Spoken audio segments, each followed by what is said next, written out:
Welcome to Afternoon Light, the podcast of the Robert Menzies Institute. In this special six-part summer series, you will hear recordings of papers delivered at the Robert Menzies Institute's conference on the Menzies Ascendency, Implementing a Liberal Agenda and Consolidating Gains 1954 to 1961. The conference was held over 2 days from the 23rd to the 24th of November 2023. In today's episode of the summer series, you will hear from Dr. David Furse-Roberts on standing for the most ample provision in respect of old age and sickness, the Menzies Government and health reform, followed by Dr. Damien Freeman and Senator Andrew Bragg on Menzies, Hasluck, Wentworth and Indigenous Peoples, and finally Julian Leeser MP on Menzies, Presbyterians, Catholics and Jews, lessons on religious freedom for today. Well, it's a great honour to be back here at the Robert Menzies Institute for the 2023 annual conference, and I'd like to thank Zach very much and everyone involved for today. Well, campaigning in Fremantle for the by-election of 1945 for the seat vacated by the recently deceased Prime Minister John Curtin, Menzies declared his new party as standing unhesitatingly for the most ample provision in respect of old age and sickness. This paper will discuss the seminal health and aged care reforms of Menzies' second term as Prime Minister in the period from 1953 to 60.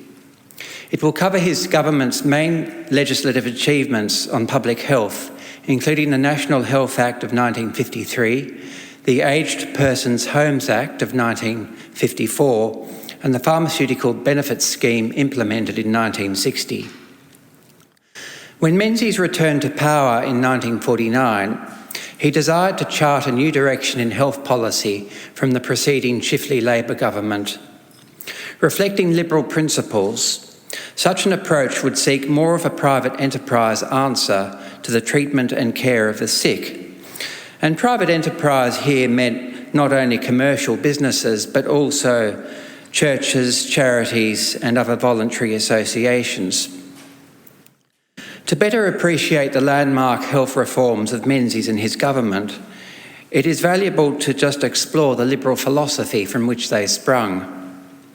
With popular thinking tending to see health policy initiatives as more typical of Labor governments, it would be easy to assume that health policy had a social democratic or democratic socialist impulse. Yet the inspiration behind Menzies' initiatives in healthcare were profoundly liberal. The 20th century liberalism of Menzies stressed not only individual self-reliance, but also the care of the poor and the sick. In his William Quayle lecture of 1954, Menzies affirmed that the protection of the poor and the weak and the elimination of the causes of poverty and weakness are undoubtedly the supreme business of politics. One can recognise that without in any way ceasing to insist that the first duty of every man is to stand on his own feet, to form his own judgments and to accept his own responsibilities. Menzies' approach to healthcare of maximising individual initiative and free enterprise, on the one hand, with the provision of ameliorative social welfare measures on the other, accorded with the thinking of key 20th century liberal theorists such as Friedrich Hayek. In his Road to Serfdom of 1944, Hayek maintained that there is no incompatibility in principle between the state providing greater social security in this way and the preservation of individual freedom. Balancing these two principles, the Menzies government delivered healthcare policies calculated to ameliorate the suffering of the sick and frail aged without compromising the interests of private enterprise and individual initiative. In the delivery of his health policy from 1953 to 1960, Menzies was assisted by two ministers for health, Dr. Earl Page, followed by Dr. Donald Cameron. Born in Grafton in 1880, Earl Page had trained as a doctor at the University of Sydney, opened a private hospital, and worked briefly as a medical surgeon during the First World War. Elected to federal parliament as a member for Cowper in 1919, Page was one of the leading lights of the early Country Party, leading it into coalition with the then Nationalist Party from 1923, and then the United Australia Party until 1939. Following the death of Joe Lyons in April 1939, Page served briefly as Australia's 11th Prime Minister until the UAP elected Robert Menzies as its leader and Prime Minister 3 weeks later. As is widely known, the relationship between Menzies and Page was difficult, yet Menzies in 1949 was magnanimous enough to include Page in his cabinet as Health Minister. In his 6 years in the portfolio, Page was responsible primarily for the passage of the 1953 National Health Act. In January 1956, Donald Cameron succeeded Page as Menzies' second Minister for Health, serving until December 1961. Born in Ipswich, Queensland in 1900, Cameron also trained as a doctor in Sydney and served as a medical officer at the Royal Prince Alfred Hospital during the late 1920s and early 30s. With the outbreak of the Second World War, Cameron served in the Medical Corps of the Australian Army and was awarded an OBE in 1946. Joining Menzies' new Liberal Party, Cameron was elected to the new Queensland seat of Oxley in what was known as the class of 1949. Appointed as Minister for Health by Menzies in 1956, he was responsible for introducing the 1959 National Health Act that finally brought the PBS into being in 1960. So starting with Earl Page as Minister, the first major health reform of the Menzies Government was the introduction of the National Health Act in 1953. Just prior to his election in 1949 as Prime Minister, Menzies had expressed his opposition to a nationalised system of healthcare, favoured by the incumbent Labor government and also followed by their Labor counterparts in the United Kingdom under the Prime Ministership of Clement Attlee. Seeking to avoid government monopoly in the provision of healthcare, Menzies called for a common-sense approach entailing the cooperation of the states, of the municipalities, of hospital managements, of friendly societies, and of the medical, dental, pharmaceutical and allied professions. Such an approach would not only seek more of a private enterprise answer to the treatment and care of the sick, but would serve to protect the sanctity of a voluntary doctor-patient relationship. Menzies declared that his government would stand utterly opposed to the socialist idea that medical service should become a salaried government service. Differentiating his government's new approach to healthcare from that of a preceding Chifley government, the Menzies introduced his new legislation to deal with comprehensively certain medical services and medical benefits. Under the National Health Act, these would be based upon contributions made by individuals to a medical benefits fund conducted by registered medical benefits organisations, supplemented by a Commonwealth benefit, being a benefit payable by the Commonwealth in respect of a professional service rendered to a contributor. According to Menzies, the underlying principle of these provisions was that the individual doctor-patient relationship would be preserved and the disadvantages of a fully nationalised and government-conducted scheme averted. Speaking in support of the legislation, Menzies' parliamentary colleague, Percy Josk, told the House of Representatives that under the medical benefits scheme of this government, medicine is not socialised. The patient is entitled to choose his or her own doctor, and the doctor is neither a servant of the state nor bound to prescribe in accordance with a formula. Both Menzies and his Minister for Health, Dr. Earl Page, were studious to prevent Australia from going down the post-war British path of a nationalised health service, such as the NHS, that had witnessed a palpable deterioration in the doctor-patient relationship and the general diminution of private medical practice. Thus, Menzies' National Health Act would seek to restore the proper involvement of private enterprise in the ministering of health care and treatment. Now, this reform to general health care was followed by substantial reforms to Australian aged care under the Aged Persons Homes Act of 1954, which gave churches and charities a greater hand in the provision of aged care facilities and services. In this vein, the Act was wholly consistent with Menzies' approach of engaging private enterprise in the delivery of health and aged care. Under the Aged Persons Homes Act, the Commonwealth paid subsidies for the building of aged persons' homes on a pound-for-pound basis to non-profit organisations, particularly religious organisations, or those of which the principal objects or purpose was charitable or benevolent. At one level, the policy was adopted because it was the most effective way of rapidly expanding the provision of aged care accommodation. Most significantly, however, the initiative was deeply rooted in the concept of community philanthropy that Menzies regarded as so integral to social welfare. With churches and private organisations receiving government grants under the legislation, they were able to provide personalised accommodation and services according to the needs of the individual.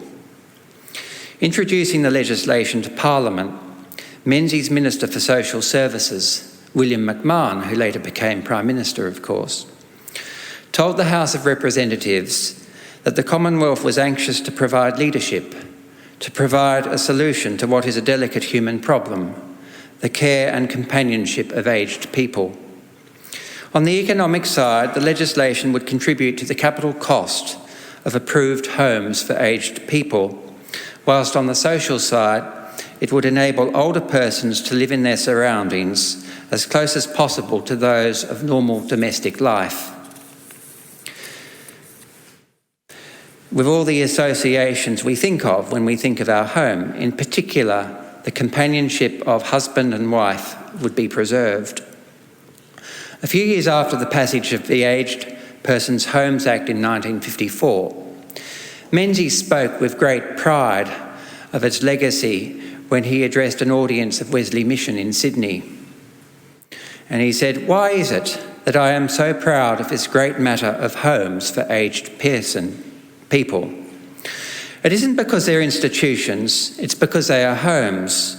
It's because they set out to reproduce for the individual, not the sense of the institution like the old asylums that one used to walk by as a boy, but a home with friendliness in it, administered with loving kindness, the maintenance of friendships, the sense of personal identity and of individual dignity." For Menzies, it was this characteristic that gave them an individuality and quality which really preserve the human dignity of the people who go into them. Recalling his boyhood years in Ballarat from the early 1900s, Menzies had found himself depressed by the pitiable plight of elderly people that dwelt in institutions with this cold, impersonal and clinical feel to them. With this early experience etched in his memory, Menzies was resolved to help humanise the living conditions of elderly Australians with the Aged Persons Homes Act, designed to give greater resources for non-profit organisations to run aged care facilities. For Menzies, this was not simply an innovation in aged care policy, but one of the great revolutions of our time, where such palpable improvements to the living conditions and dignity of senior Australians signified the progress of human civilisation. Turning to the provision of affordable medicines for all, the Menzies Government introduced the Pharmaceutical Benefits Scheme to make life-saving medicines affordable for ordinary Australians. To be sure, this idea of a pharmaceutical benefits scheme was first proposed by the wartime Curtin Labor government in 1944, which had even introduced legislation to bring the PBS into effect. Vigorous opposition to the scheme from the Australian branch of the British Medical Association and other medical stakeholders, however, resulted in a successful High Court challenge to the PBS, which rendered it unconstitutional. The succeeding Chifley Labor government reintroduced the PBS with the successful carriage of a 1946 referendum, giving it new powers to legislate it without constitutional challenge. The success of this 1946 referendum was made possible by a qualifying clause the government had negotiated with Menzies, then in opposition. With the constitutional obstacle to the PBS removed, the Chifley government's execution of the scheme, however, floundered, as it encountered stiff resistance from the Australian BMA and many doctors. This opposition to the scheme stemmed from a fear that it was seen to be the first stepping stone in the Labor government's objective to socialise medicine and health care. After Labor's defeat in 1949, the suspicions of the medical profession abated, and this created a more congenial climate for Menzies and his government to revive the PBS. The other factor in Menzies' favour was medical and scientific advances in medicine, increasing a popular demand in the 1950s for pharmaceuticals and life-altering medications. With this trend making the case for a national PBS all the more compelling, the Menzies government revisited the scheme and passed the National Health Act of 1959 to resurrect the PBS, which came into effect from 1st of March 1960.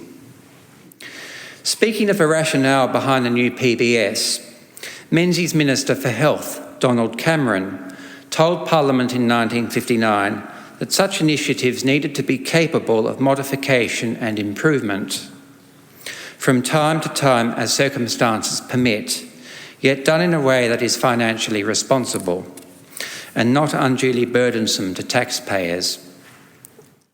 Accordingly, the new PBS included a patient contribution or co-payment of 5 shillings, which would be 50 cents in the new decimal currency back then, for each medicine to ensure that the scheme would be financially sustainable over the longer term. Reflecting the growth of the pharmaceutical industry, the rebirthed PBS included a much more expansive list of medicines than that proposed by Earl Page as Health Minister. In addition to the small number of expensive and life-saving drugs, such as penicillin, the sulphur drugs, vaccines, serums, diphtheria, antitoxin and insulin, the PBS covered a broad range of medications available to the general public at the subsidised rate. By capping all medicines at 5 shillings, it gave assurances to all patients of the cost they would incur for their prescriptions. If a medicine was worth less than 5 shillings, it would be charged at a rate to be determined by the individual chemist or pharmacy. To conclude, the health and aged care reforms of the Menzies government balanced social welfare with personal initiative and responsibility. In so doing, they acknowledged a strategic role for government, yet also a critical part to be played by private enterprise in the provision of health and aged care.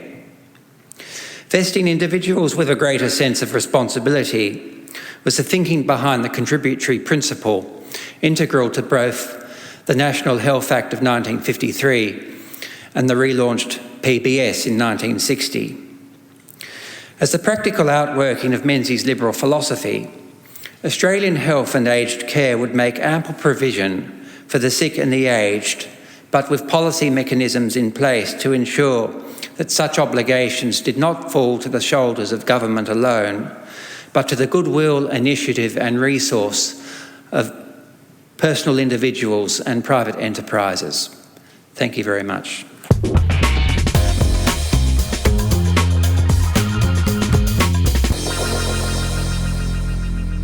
Senator Bragg is on his way and should be here in a few minutes, and we're doing this paper together, so I'm going to start and he'll take over when he gets here shortly.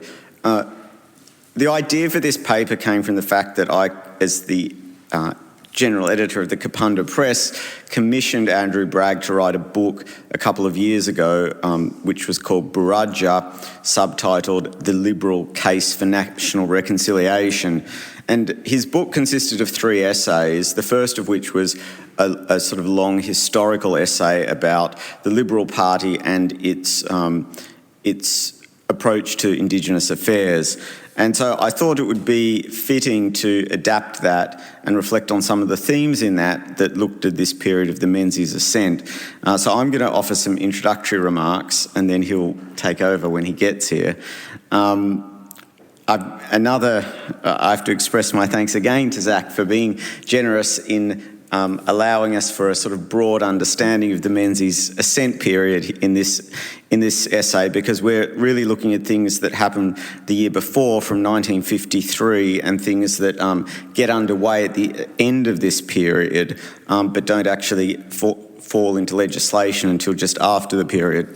But let me say something about a few of the developments in Aboriginal affairs during this time, the attitudes of Menzies to Aboriginal people and Aboriginal affairs, and something about the historiography of Menzies and his attitude to Aboriginal people, and then I'll hand over to Senator Bragg after that. So we've heard already mention of a few things that have happened in Aboriginal affairs during this period, and also we've heard about the significance of incremental change and the idea that gradually you have change. So you start by allowing Aboriginal men who served in the Defence Forces to be allowed to vote, then you extend that to all people. So the reform in 1962 to the Electoral Act that said all Aboriginal people could be put on the roll.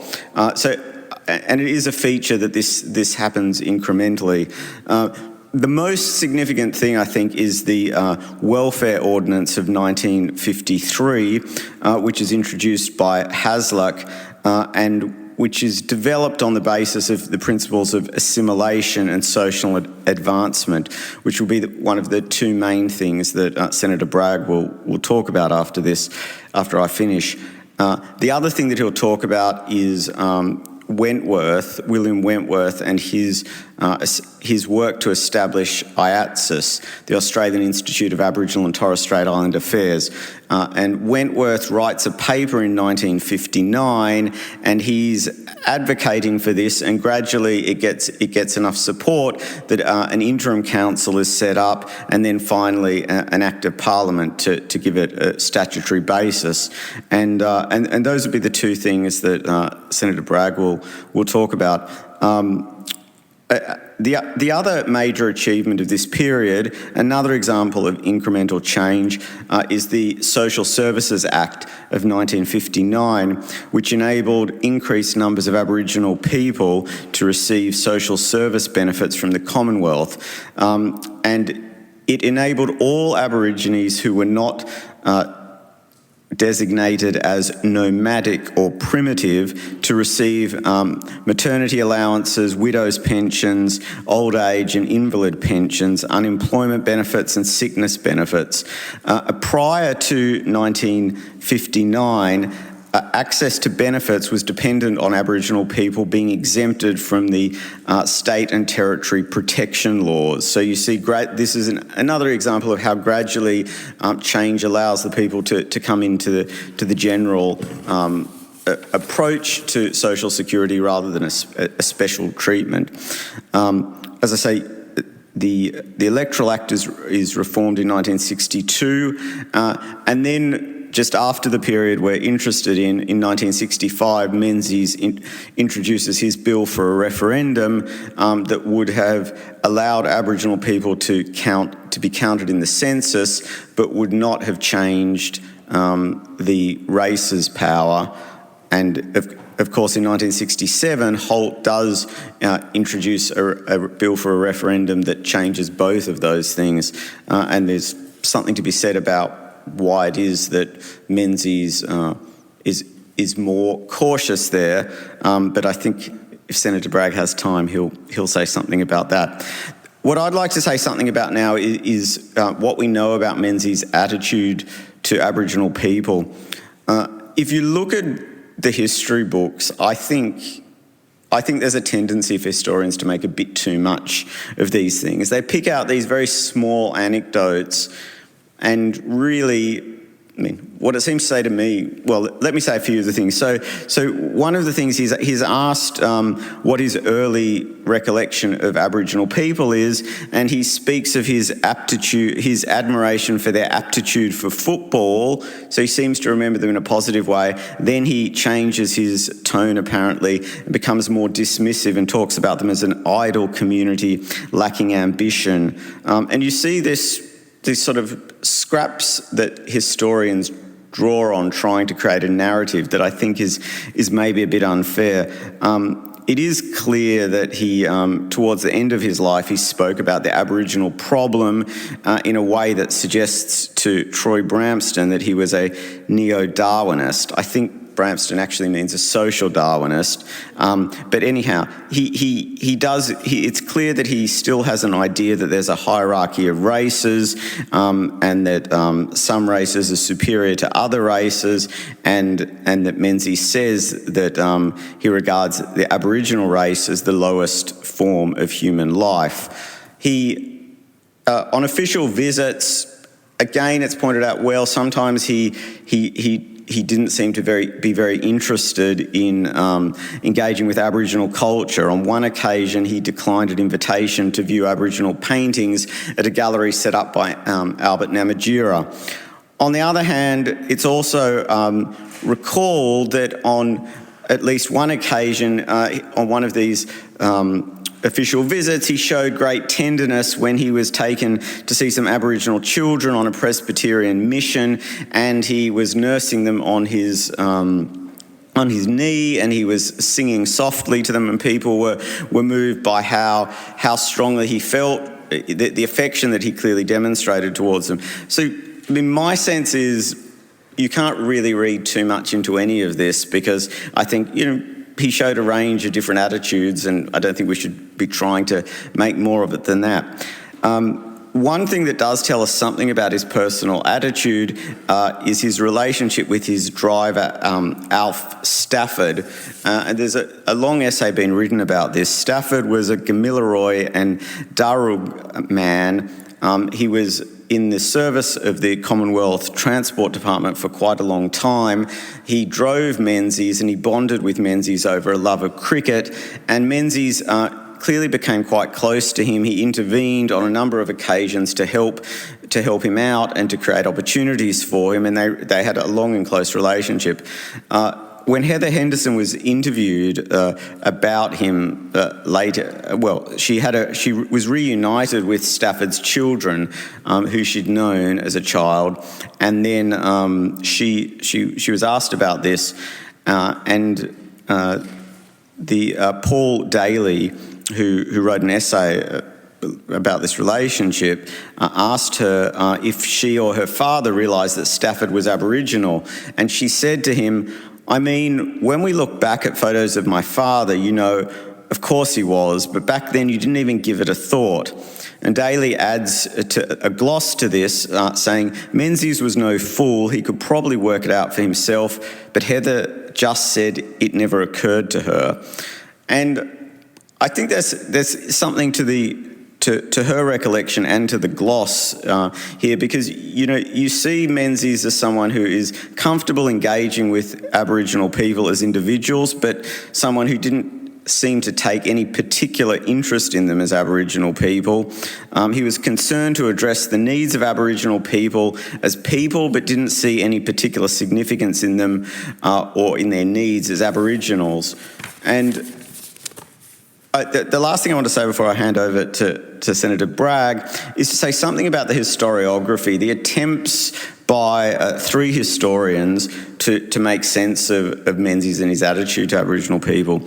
So first, Judith Brett presents Menzies as someone who's dismissive of Aboriginal people collectively, although she admits that that he acknowledged that there were Aboriginal people of talent and achievement, and that he expected to see more of these people in future.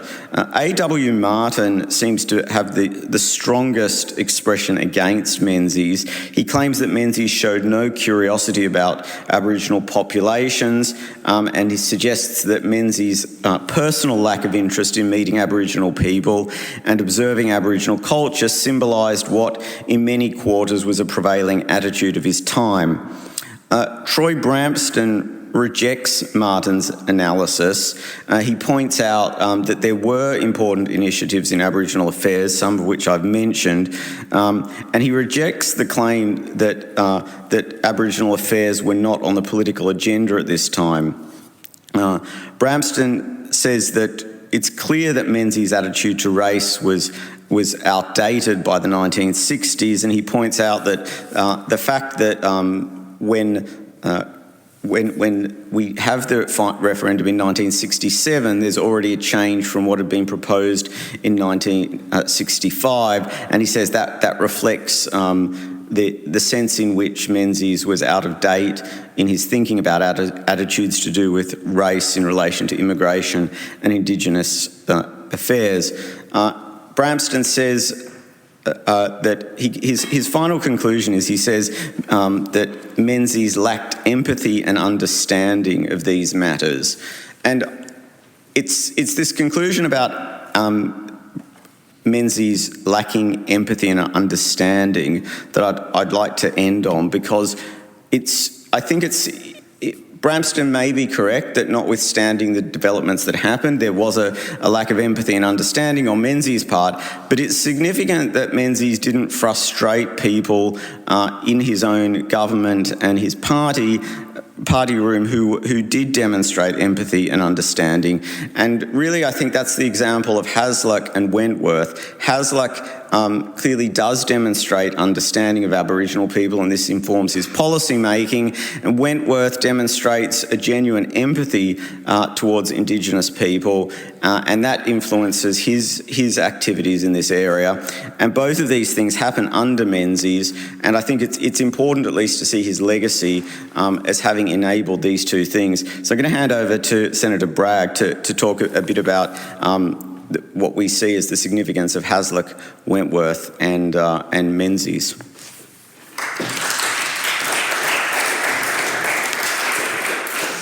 Well, thanks very much, Damien. And thank you to Georgina and to Zachary for putting together this program. I was very pleased that the Commonwealth was able to support the creation of this institute some years ago. And as a reader of Menzies' books, I always use him as a reference for whenever I'm asked to give advice to younger people, because he writes in such a simple way, and I like that he was a great advocate of using a simple word rather than a more complicated word, and I think that's an enduring part of his legacy as well. Before I talk about the issues in relation to Hasluck and in relation to Wentworth, I also wanted to recognise Damien's great work. I think he has done a lot of very important work in documenting and chronicling the contribution of liberalism and Indigenous affairs. And as we know from this year's debate, these are important issues. They always will be important issues. And we do have an important legacy here that we ought to remember and reflect upon. In relation to the principal issue that people have written about extensively, which does link to the events of this year, I mean, Menzies was very hesitant to proceed with the changes to Section 51. In fact, the constitutional alteration bill that he passed only dealt with the issues in relation to the census and the counting matter, because I think he was concerned about what it would mean if the Commonwealth did have this power. And while I might not agree with that, with all the benefit of hindsight, you'd have to say that it hasn't been a particularly successful venture, that the granting of that power to the Commonwealth has not been a success in terms of how we would measure the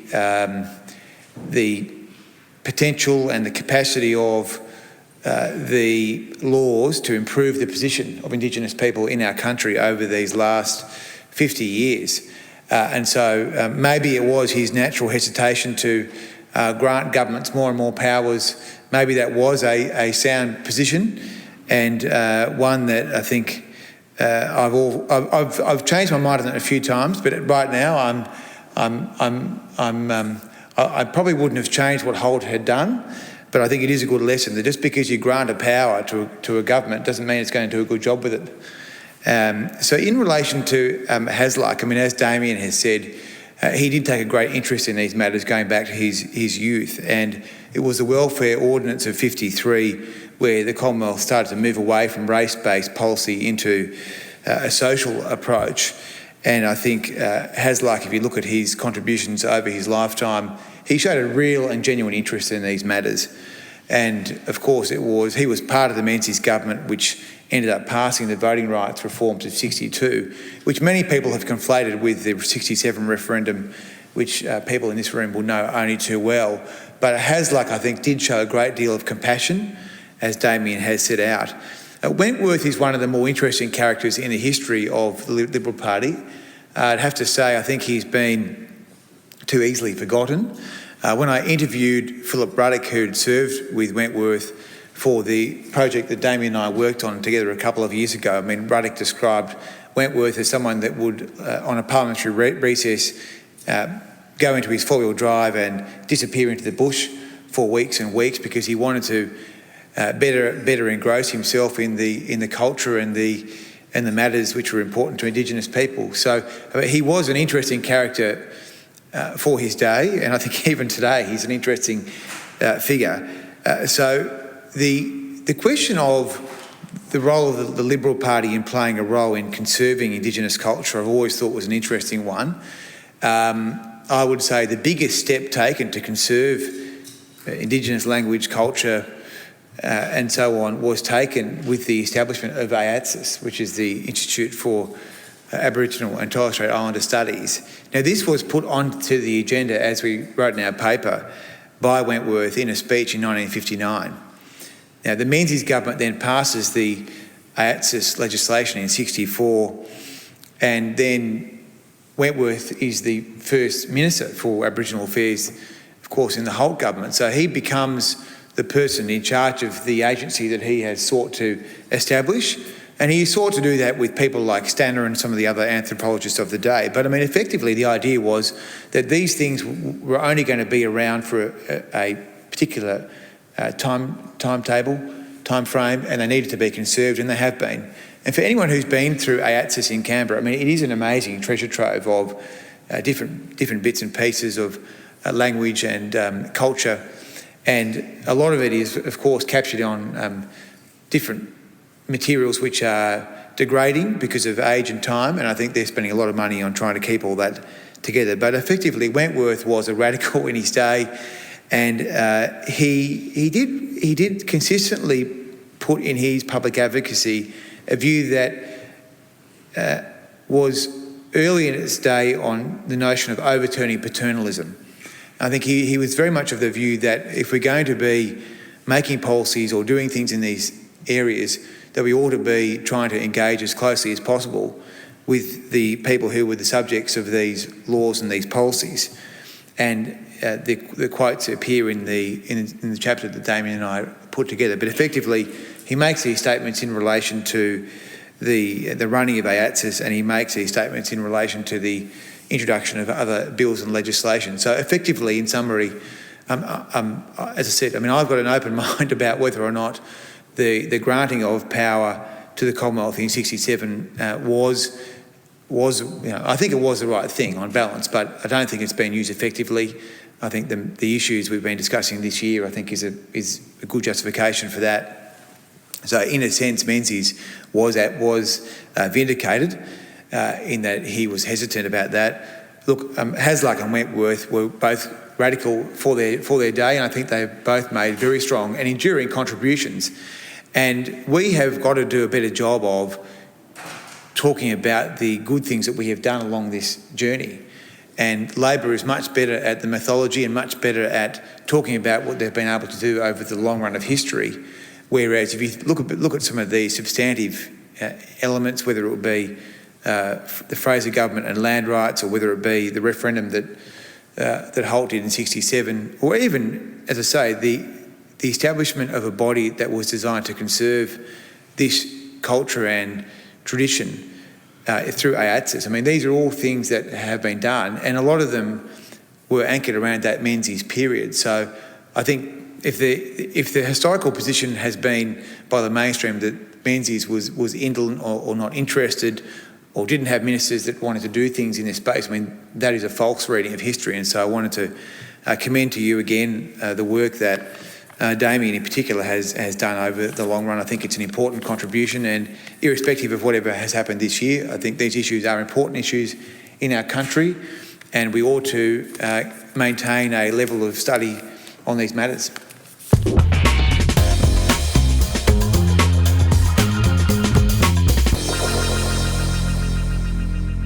Australia's a wonderful country. It's a country with an Indigenous heritage spanning some 65,000 years, and to that extent I acknowledge the traditional owners of the land where you're meeting, the Bunurong and Wiradjuri peoples of the Kulin Nation, and pay respects to elders past, present and emerging. We're also a country with a British foundation. We've been deeply influenced by the Enlightenment, providing us with constitutional government, the rule of law, the separation of powers, the separation of church and state, property rights and a system of parliamentary government that celebrates liberty and the equality of all people. And we're a people with a great multicultural character and destiny that draws people from all around the world to our shores. It's wonderful to be here at the Robert Menzies Institute, and I want to acknowledge and congratulate your Executive Director, Georgina Downer, on all the fantastic work that she's been doing, in particular assembling such a magnificent program as there has been for this conference. As a former executive director of your sister organisation, the Menzies Research Centre, I've pondered too the remarkable life of Sir Robert Menzies. I've thought about his enormous intellect, his deep understanding of the Australian people, his ability to face adversity, his capacity to change after setbacks, and of course his political success, which will stand the test of time. I came to the conclusion that whilst times change, and the particularity of Menzies and his time will never be repeated, we can nevertheless draw strength from Menzies and his ethos. Policies, changes, strategic outlooks evolve. The economy changes with time, but our humanity doesn't. We must hold on and advocate for truths rather than let them slip into disrepair. The late Martin Luther King had a beautiful turn of phrase. It was, "The arc of the moral universe is long, but it bends towards justice." It's a beautiful turn of phrase. It really is. It invites us to believe that though change is slow, once human progress and liberty is achieved, then it cannot change. As a hope, I'd like to think it's true, but as a reality, I know it's not. It's true there has been remarkable progress in the way we see people from different ethnic and religious backgrounds, the way we see women in our society, the way we see LGBTI Australians. More Australians today are free to make a contribution to the future of their country than ever before. It's profoundly different than even 10, 20 or 50 years ago, and that's a good thing. But there are new threats to our freedoms, threats that have multiplied over the past decade. New technology has given us unlimited information at our fingertips, yet those same tools are now harnessed by criminals and bad faith actors, turning this advancement into a quagmire of human mistrust at a new Tower of Babel. It was Ronald Reagan who understood the success of free peoples is not inevitable. As he said, freedom is never more than one generation away from extinction. We didn't pass it to our children in the bloodstream. It must be fought for, protected, and handed on for them to do the same, or one day we will spend our sunset years telling our children and our children's children what it was once like when we were men, where men were free. This is such a time for free peoples, to stand again for truths and to rebuild our shared democratic ethos. Peter Dutton said on Wednesday that this is a time for moral courage and moral clarity, and he's absolutely right. However, the story of humanity is also one where clarity emerges when much is at risk. It's why, in the midst of the Second World War, President Roosevelt spoke of the 4 freedoms. Robert Menzies took those 4 freedoms and claimed them for our party: freedom of speech, freedom of worship, freedom from want, and freedom from fear. Freedom of speech because it's the proof of our God-given autonomy and our human dignity. Freedom of worship because it asserts loyalties to belief, community and action. Freedom from want because poverty is its prison. And freedom from fear because autocrats, dictators and bullies will seek to coerce and control through intimidation. Today I want to speak about two of those freedoms, freedom of worship and freedom from fear. And I'll do so in the context of the disturbing rise of anti-Semitism in our country.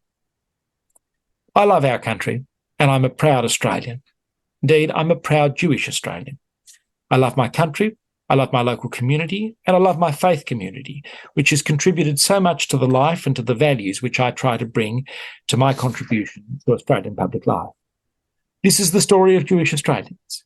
We are a beautiful but small community, about 100,000 Australians in a country of 26 million, about 0.4% of the population. Australia has always allowed Jewish people to be free, not just to worship, but to be. Australia is one of the few nations on earth that has never discriminated against Jewish people, and I honour that history today. And that generosity has been returned 100-fold with a community that Menzies once said was not only in Australia, but of Australia. Jewish Australians participate and give back. We volunteer and we serve. Go to any Commonwealth War cemetery and you'll inevitably find a Star of David among the Christian crosses. We give to this country and we've always been part of the mainstream. Nothing in this country has been off-limit to Jewish Australians. 2 Jewish Australians have been our head of state. Jewish Australians have headed the armed forces, served as Chief Justice, served as Federal Treasurer, as Health Minister and as Attorney General, and served as I do in the Federal Parliament. The remarkable thing, which is so Australian, is that all this has been so unremarkable, and indeed unremarked. It's the triumph of Australia that it never mattered. We judge people on the job that they do and not the book on which they might take an oath. For Jewish people, Australia's always been a safe and welcoming land with a good-hearted people. Today I want to speak to those good-hearted people about anti-Semitism and our national character. The vast middle of Australia have been horrified at what they saw at the Sydney Opera House and from the terrible events at Caulfield and Coogee. I believe it's one of Australia's crowning achievements that we live relatively free from sectarian, religious and ethnic conflict. One of the people who influenced that culture was Sir Robert Menzies. He abhorred and indeed fought against sectarianism at a time in our history when it was hard to do so. Indeed, in my view, it's the thing that most marks him out as a Liberal. Our longest-serving Prime Minister and the founder of the Liberal Party believed in, to use his words, and I quote, freedom for all, Catholic and Protestant, Jew and Gentile, and that to deny it was to go back to the dark ages of man. There was a moment when Sir Robert was in State Parliament when he was criticised, including by members of his own family, for attending the opening of a Catholic school. He said this to his critics, "You're overlooking one thing. I'm the member for East Yarra. Presbyterians, Anglicans, Roman Catholics, Brahmins, for all I know, certainly a few Jews are in the electorate. I think you've forgotten I'm the member for the lot, and consequently any of them who are of repute and respectable who want me to do something, I will do it if I can." It's the same approach I've taken as the member for Barara. I think I visit more Christian schools and churches than most Christians, and I value my Hindu and Baha'i friends, and after times like the Christchurch massacre, I'm proud to have reached out and visited the local Muslim community who are feeling incredibly vulnerable at their mosque, because I believe an attack on the freedom and safety of one is an attack on the freedom and safety of all, and all who share our freedom. And that's not to pat myself on the back. I did that because that's the Australian way. Menzies, invoking the metaphor of St. Paul, said of our country that we are members of one another, and that's true. We share the stories and memories of this land, the art, the music, the humour, the television and sport, from cricket to the Matildas. The foundation of our country is an ethos of responsibility, of generosity and acceptance, of hard work and laughter too. We aren't a people of airs and graces because we see the humanity of each other. I paid tribute to the Christian influence on our culture. At the time of Federation, Australia was overwhelmingly a Christian country. Almost everyone was a Christian adherent. Yet we chose to include in the Constitution a protection against the establishment of a national religion or religious tests for public office. Menzies, who we honour today at this conference, reflected a time when the values of faith strengthened and built this country from the family up. To quote the wonderful David Furse-Roberts, who's with you today, Menzies' faith drew from the well of decency and moral earnestness, independence and a sense of duty to improve society. That faith expressed itself not through proselytising to others, but through its wisdom, to do unto others that they would do unto you, to love your neighbour as yourself, and to engage with a great Judeo-Christian tradition, which is the universal question, who is my neighbour? This is the great Christian legacy we all benefit from, no matter what our faith or our lack of faith. So I want to speak about the emergence of anti-Semitism, which is an affront to our great national character. Anti-Semitism is not a new thing. It is a hatred which has endured throughout human history. It robs Jewish people of their God-given identity and their God-given individuality. It attributes to Jews a set of common negative characteristics, a selfish, greedy, controlling, privileged people that deserves to be attacked. The old hatred morphs with every generation. As you know, the last 6 weeks have been a trying time for Jewish people around the world with the Hamas terrorist attacks on Israel. It was an event that drew out from our DNA the trauma and memory of thousands of years. And we saw things in our country that I had never thought we would see, with large anti-Semitic and violent protests here in Australia. What we've witnessed on the streets of Sydney and Melbourne has been shocking, but in some ways not surprising. The terror attacks of the 7th of October were the match that lit the kindling already in place. There's been a rise in anti-Semitism in Australia over a number of years. So much so, I introduced a private member's bill at the behest of Peter Dutton, which sought to ban Nazi symbols and salutes earlier in this year, and the government is currently finalising similar legislation. Anti-Semitism has been spread by the conspiracy theorists of the far right and the extremist Greens of the far left. The quiet rise of anti-Semitism prompted High Court Justice Jane Jago to address the topic in her Zelman Cowen lecture on the 5th of October this year. Note the date of that lecture, only 2 days before the terrorist attacks, reminding us that anti-Semitism is not a threat to Jewish people, it's a symptom of an underlying loss of confidence in liberal democratic ideals and practices.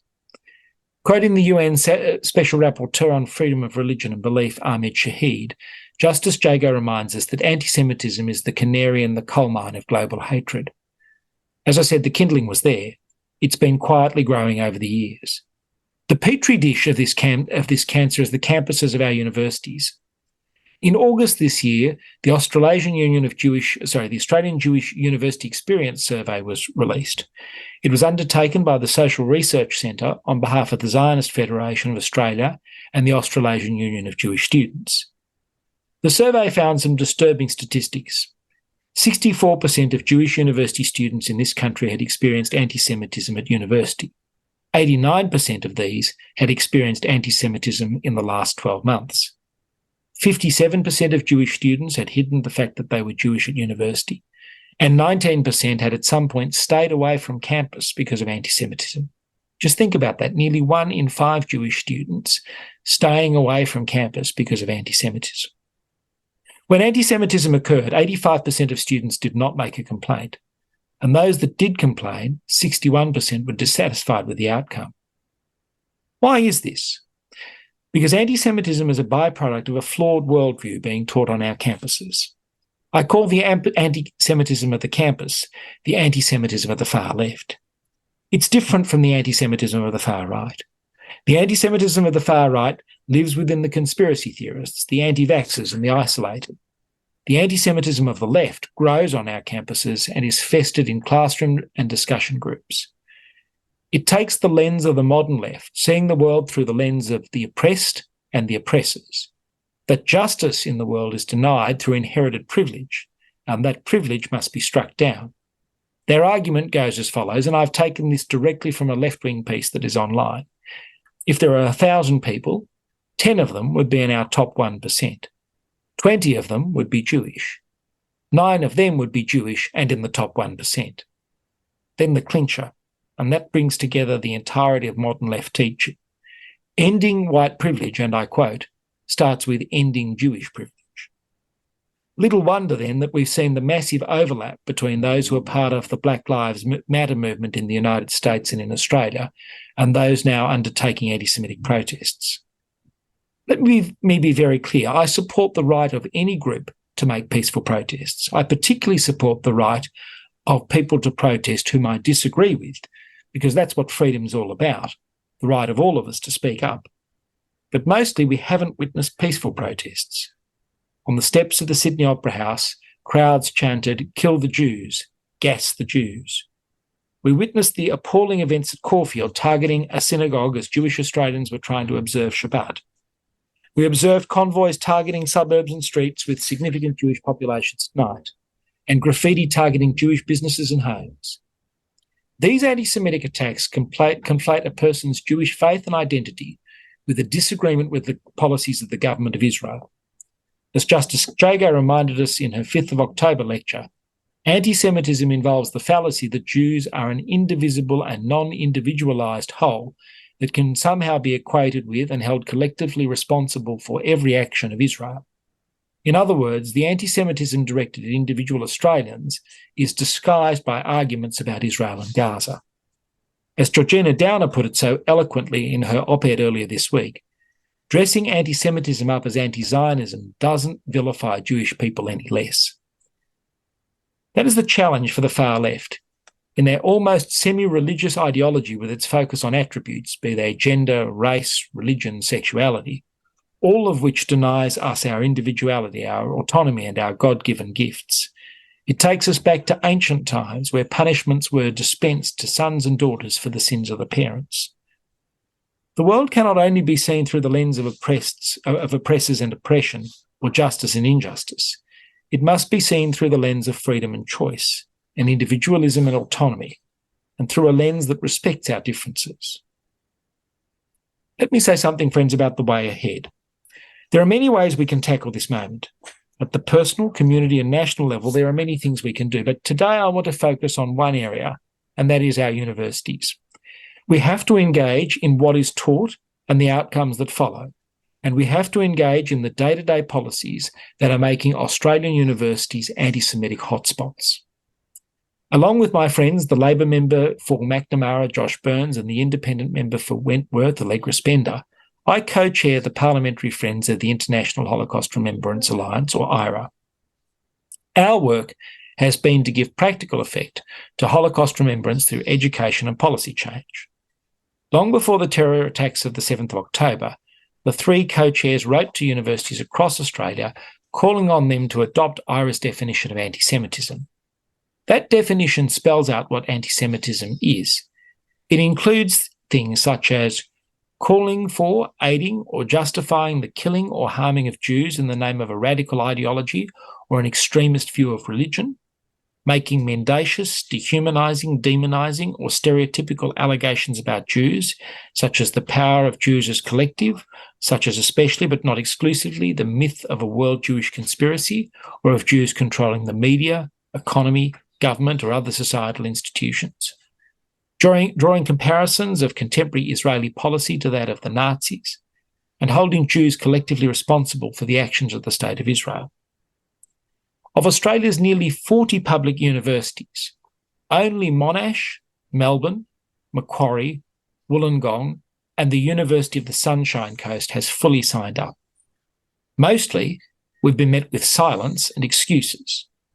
Despite the evidence, university vice-chancellors are telling us there's nothing to see here. Well, indeed there is, and I'm pleased you're at a university today that has signed up to the definition. So I repeat my call to the campuses of Australian universities to adopt the IRA international definition of anti-Semitism. Universities are multi-billion-dollar taxpayer-funded businesses, and Australian students deserve to attend universities which are free of political, racial and ethnic discrimination. The lack of moral clarity on so many of our campuses is just appalling. I think we've got to a point now where we need a formal independent inquiry into anti-Semitism on our campuses, with the terms of reference and a leader to undertake the inquiry to be worked out by government after consultation with the Jewish community. Separately, as Liberals, we need to find more ways of engaging again in the intellectual debates shaping our campuses and calling upon universities to remember and celebrate the Western tradition which has given us an inspiring story of progress and achievement.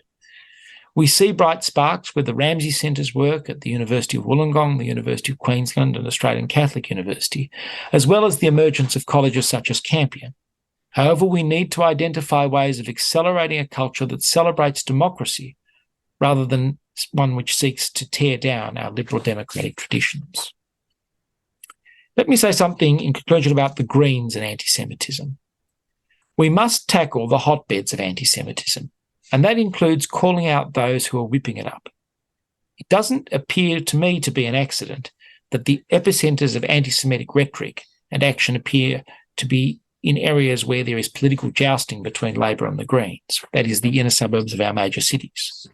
We've seen from the 7th of October that the Greens are treating the horrors of the war on Israel as an opportunity to whip up anti-Semitic hate. The Greens' behaviour online and in Parliament since the 7th of October on those matters has been nothing less than disgraceful. In doing so, they join a long line of opportunists who have targeted Jewish people since time began. As a Jewish Australian, I've always had an aversion to race-based politics. It's why I've always preferenced One Nation last. But frankly, it's clear to me now that the Greens are worse than One Nation. Yes, One Nation is full of kooks and conspiracy theory nut jobs, but anti-Semitism is now a full-blown feature of the extreme Greens political ideology. It represents a danger to Jewish Australians and to all Australians who value freedom. It's why I believe from here on in, the major parties of Australia must preference the Greens last. And I'm calling on the Liberal Party, the National Party and the Labor Party to put the Greens last in every seat at the next federal election. In conclusion, thank you all so much for giving me the privilege of speaking to you today. We live in a wonderful country. It's free, it's open, it's democratic. We are a beacon of freedom throughout the world. A truly successful multi-faith and multiracial, multicultural people. It's beholden on all of us to ensure that that bright light continues to shine away into the future. When we do so, we are well and truly honouring the memory of Sir Robert Menzies. Thank you. That's it for this week's episode of Afternoon Light, the podcast of the Robert Menzies Institute. Please make sure to subscribe and catch up on our latest online content on our website or on Twitter, LinkedIn or Facebook.